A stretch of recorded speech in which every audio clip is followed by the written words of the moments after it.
Something unexpected happened behind closed doors and now it's leaking. What was supposed to be a private deposition, carefully orchestrated and tightly guarded, has now burst into the public arena with explosive consequences. At the center of it all, Blake Lively, Hollywood royalty, fashion icon, and now the most scrutinized figure in an unraveling legal saga that's becoming more unhinged by the day.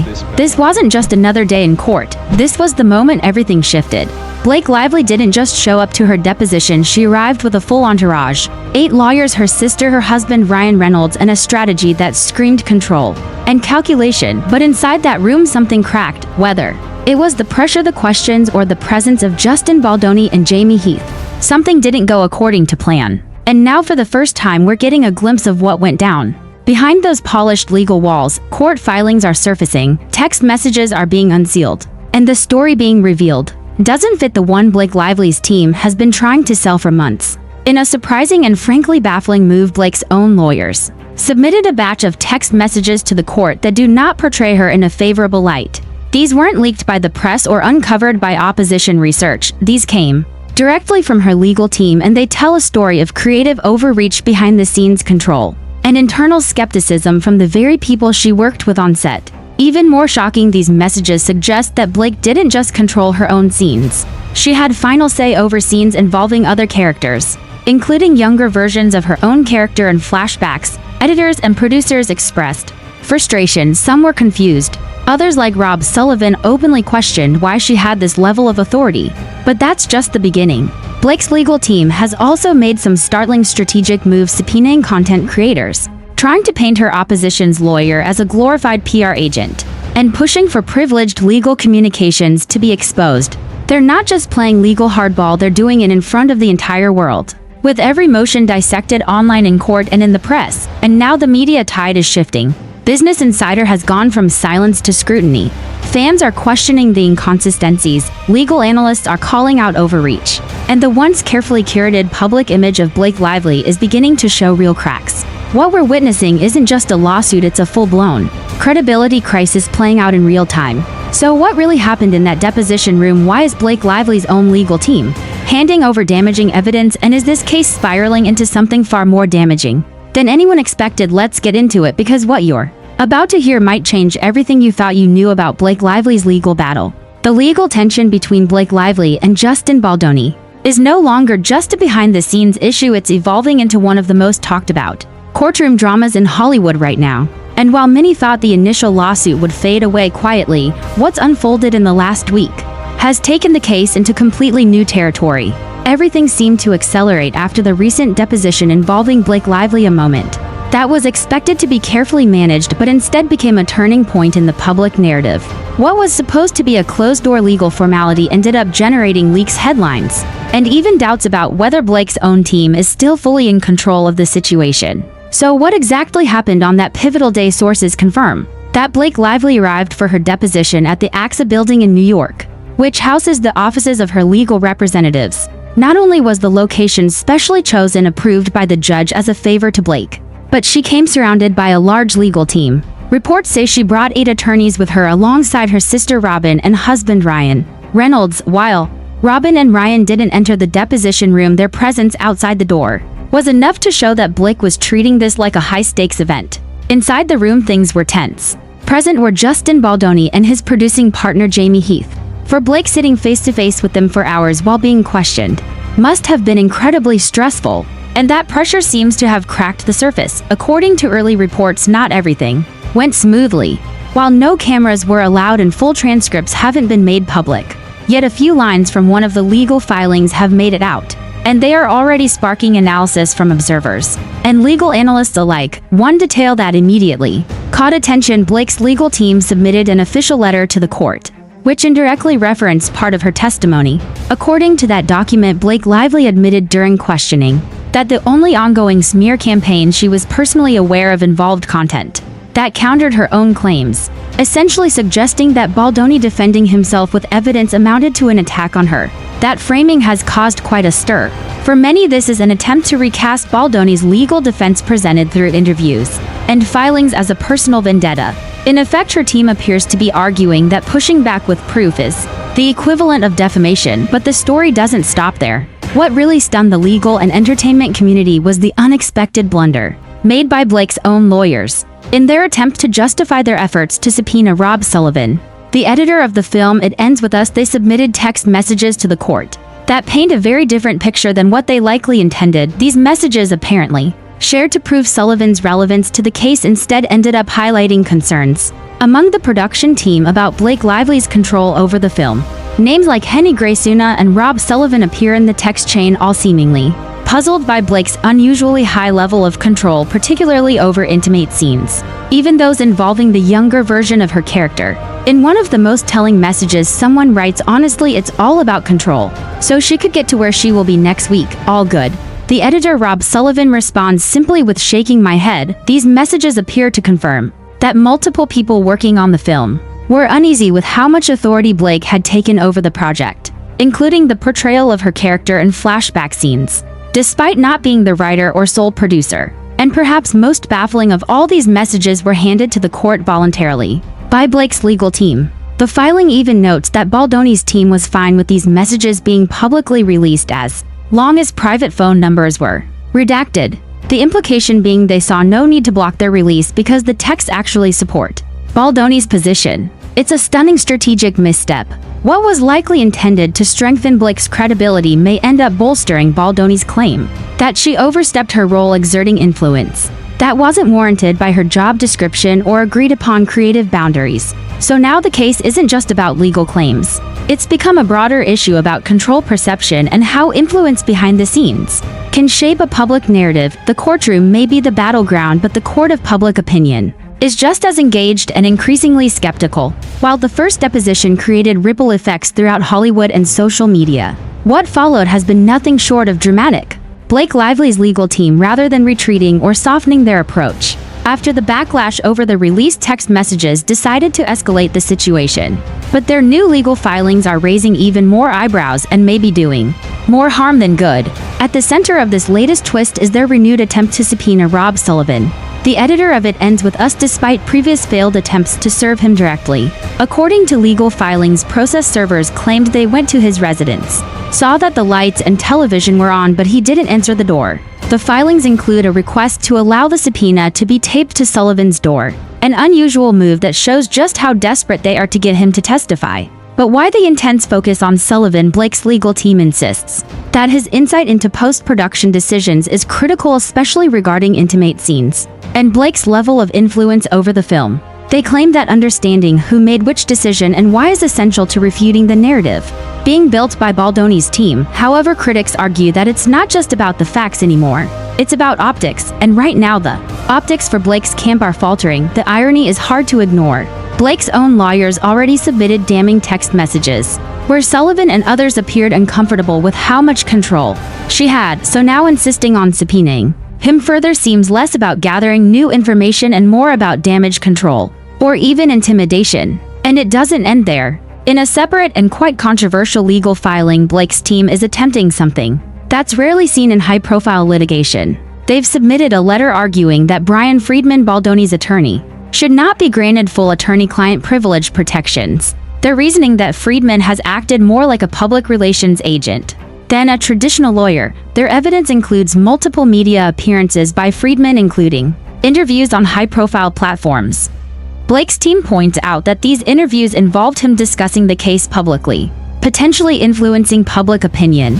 They argue that by engaging in media commentary, he has functionally stepped into a hybrid role that includes PR strategy and thus shouldn't be shielded by typical confidentiality laws. Legal analysts are split on this tactic. Some see it as a desperate attempt to sidestep strong legal protections. Others view it as a bold challenge that could open the door to new standards for lawyers who speak to the press during ongoing litigation. But regardless of the legal merits, the public reaction has been swift and not in Blake's favor.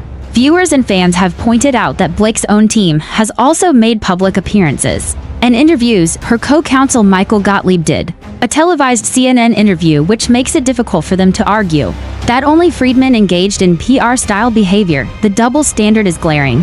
Worse still, by pushing this line of attack, Blake's legal team may be shifting focus away from the actual claims in the lawsuit and turning this into a courtroom battle over media narratives and public perception. And here's where it gets even more complicated. In yet another recent development, Baldoni's team filed a motion asking the court to deny Blake's latest discovery requests. Their argument that her legal team is engaging in a fishing expedition, not seeking specific relevant documents but instead casting a wide net to look for anything that might support their claims regardless of whether it's legally appropriate. Specifically, they cite Blake's attempt to subpoena emails and communications between Brian Friedman and various content creators and journalists. The issue here isn't just about privilege, it's about precedent. If a judge were to grant Blake's request, it could set a troubling standard for future cases where lawyers are also public-facing figures. The backlash in legal circles has been swift. Experts warn that attacking a lawyer's public commentary, especially when it doesn't include confidential details, could be seen as an overreach. Not only could it damage the credibility of Blake's legal team, but it might also signal that they're running out of strong legal arguments. One thing is clear: these aggressive moves are not being made from a position of strength. It's becoming more and more obvious that Blake Lively's legal strategy is reactive, responding to each new headline, each new leak, each new moment in the public discourse. Rather than setting the pace of the case, her team seems to be scrambling to regain control of a narrative that's slipping through their fingers. And in doing so, they may have lost sight of the bigger picture. Behind the legal filings, subpoenas, and arguments about privilege lies a very public question. Who's really telling the truth here? Are these legal maneuvers genuine attempts to protect Blake's reputation, or are they a form of damage control designed to contain the fallout from a case that has revealed more than anyone expected? Even the media, once largely favorable to Blake, is starting to shift. While some outlets are still framing the story cautiously, others, like Business Insider, have begun publishing pieces that are more critical. In one recent story, they highlighted the leaked texts and Sullivan's apparent frustration with Blake's creative control, painting a picture of a divided production team. And perhaps most damaging of all, there's the growing online commentary from fans and legal watchers. On platforms like Reddit, X, and even under legal blogs, the sentiment is starting to turn.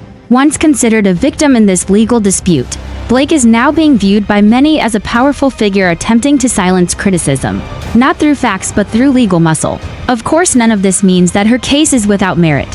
It's entirely possible that her claims will hold up under legal scrutiny. But perception matters, especially in a media landscape where narratives are shaped in real time by every court filing, every leak, every viral clip, and every headline. So what happens next? That depends on whether Blake's team can regain the strategic upper hand, or whether these continued legal missteps and PR blunders will further erode their case. Right now, they appear to be in damage control mode, attempting to rewrite the story that's already being told in courtrooms, newsrooms, and living rooms around the country. And based on how the last few filings have gone, that won't be easy. As the legal pressure continues to mount, the dynamics of Blake Lively's case are beginning to shift in ways no one could have predicted. What was initially seen as a bold defense of her reputation has evolved into a chaotic series of legal filings that increasingly seem to spotlight her own alleged overreach and control on set, ironically strengthening the very arguments made by Justin Baldoni's team. Let's go back to those now infamous text messages submitted by Blake's legal team. The exchange between Henny Graysuna and Rob Sullivan not only highlights how involved Blake was in the editing and approval process, but also reveals a sense of unease among the people actually working on the project. These weren't vague critiques or anonymous grumblings. These were direct messages between professionals questioning why Blake had authority over scenes, particularly scenes involving a younger version of her character Lily. When Henny says she has approval for that scene and Rob responds with "shaking my head," it's not just a technical discussion, it's an expression of frustration, of disbelief even. Sullivan isn't just commenting on procedure, he's questioning why one actor is controlling multiple aspects of the film in ways that traditionally wouldn't be allowed, unless explicitly outlined in their contract. The inclusion of these texts, again, was voluntary on Blake's team's part, and they don't appear to do her any favors. On the contrary, they reinforce a growing perception that she may have blurred the lines between star and showrunner, something that undermines her argument of being sidelined or victimized in the process. But here's where it gets even more layered. In a separate motion, Baldoni's team pointed out that Blake's lawyers had overreached by demanding access to Brian Friedman's emails with content creators, essentially treating him as a media strategist rather than a legal representative. The motion calls this an unprecedented intrusion into legal privilege, especially since Friedman has been vocal about the case in interviews, but has never disclosed confidential client information. This is where Blake's team begins to look cornered. In their attempt to justify that overreach, they cited Friedman's media appearances again, yet legal. Analysts quickly noted the hypocrisy. Michael Gottlieb, her own lawyer, had appeared on CNN for a detailed segment about the case. If public commentary invalidates privilege, then Blake's own team would be subject to the same standard. They can't have it both ways. Meanwhile, in a new wrinkle to the ongoing PR fallout, Justin Baldoni filed a lawsuit against his insurance provider after they initially refused to cover his legal expenses. This move signaled that Baldoni is ready to fight not just Blake but also any institution that refuses to back him financially. The core of this new case is whether the events leading to this legal saga occurred before or after his policy was active. But the timing is murky and may open yet another front in a battle that seems to expand by the day. However, many have noted that Baldoni isn't fighting alone. Reports have long suggested that billionaire Steve Sarowitz is supporting Baldoni's legal fight. According to industry sources, Sarowitz allegedly once told close associates he would spend $100 million to ruin Blake Lively. That statement, whether hyperbolic or not, has given rise to speculation that this isn't just about one lawsuit anymore, it's about reputational war. For Baldoni and his backers, this isn't just about clearing his name, it's about dismantling what they see as a carefully constructed image that doesn't reflect behind-the-scenes reality. Blake's critics argue that the text proves she was trying to control how her character was portrayed, not only to maintain her brand but to influence the narrative in her favor should anything ever go public. Her defenders, however, claim that she was simply trying to protect the integrity of the character, especially when it came to intimate or controversial scenes. But this isn't just about character integrity. The texts directly mention her rewriting a nudity writer to give herself veto power over scenes involving a younger actress playing her character's teenage version. That's not just creative input, that's executive-level authority. And the people on the team, from the editor to the producers, seemed baffled that she had such power. Legal experts now say that by giving Baldoni access to those texts without being compelled to, they may have strengthened his countersuit. If he can show a pattern of interference and control, he can argue that Blake's claims were not only exaggerated, but strategically designed to cover her own conduct behind the scenes. And then there's the public. Social media, once overwhelmingly sympathetic to Blake Lively, has begun to fracture. While she still has die-hard fans defending her every move, a growing number of observers, especially those who follow the legal filings closely, are starting to ask hard questions. Why did her team release those messages? Why try to discredit Baldoni's legal counsel by painting him as ape or agent when her own team had done the same?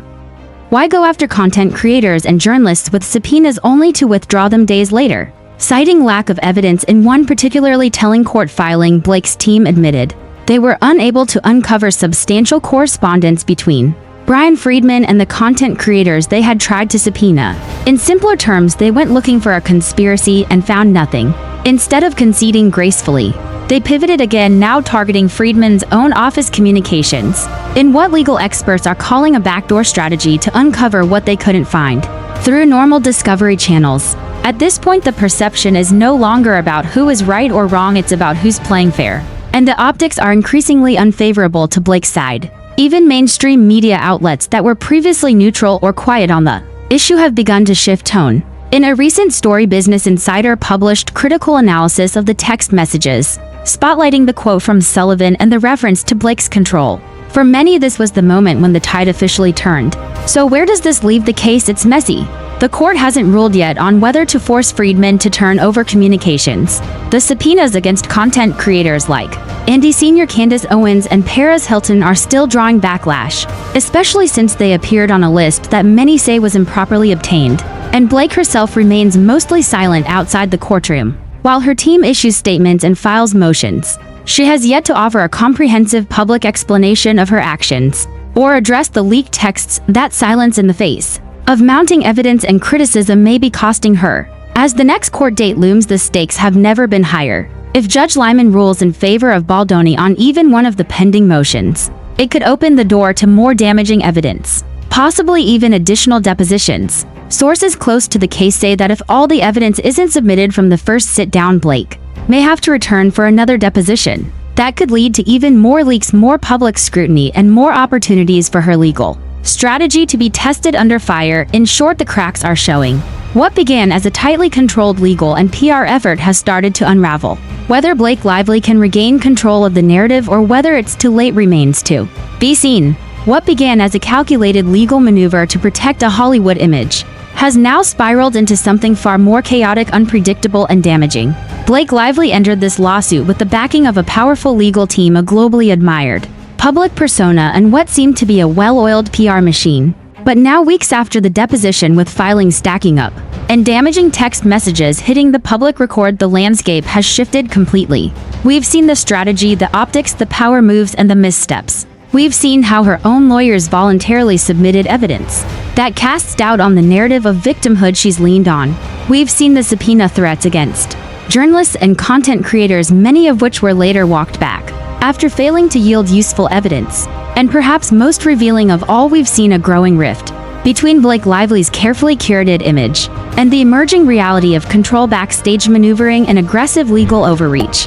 Justin Baldoni's team, meanwhile, has gained momentum, with every attempt from Blake's side to frame Brian Friedman as more of a PR mouthpiece than a legal mind. They've only strengthened the argument that this case was never just about legal violations, it was about narrative warfare. But that approach may have backfired. Judges don't look kindly on fishing expeditions disguised as discovery, and the public, now armed with the leaked texts and first-hand accounts, isn't buying this spin anymore. This lawsuit has exposed more than anyone expected, not just about what happened on the set of It Ends With Us, but about how reputations are managed in modern Hollywood, how legal systems can be used to silence critics, and how even the most glamorous stars can stumble when transparency starts pulling back the curtain. At this point, the stakes are no longer confined to a courtroom, they've gone viral. Blake's reputation, the future of her projects, the public's trust, and the way media and legal systems intersect in high-profile celebrity battles, it's all on the line. There are still many questions left unanswered. Will Judge Lyman rule against Blake's attempts to subpoena privileged communications? Will Rob Sullivan be compelled to testify? Will there be another round of depositions, and if so, what more could come to light? And most importantly, can Blake Lively recover from the narrative fallout she's now facing? One thing is certain, this case has become a turning point, not just in the legal battle between Blake Lively and Justin Baldoni, but in how Hollywood power, influence, and control are interpreted when challenged under legal scrutiny. As the filings continue and the public watches with growing interest, the line between legal truth and public perception continues to blur. And for Blake Lively, the path forward looks more uncertain than ever.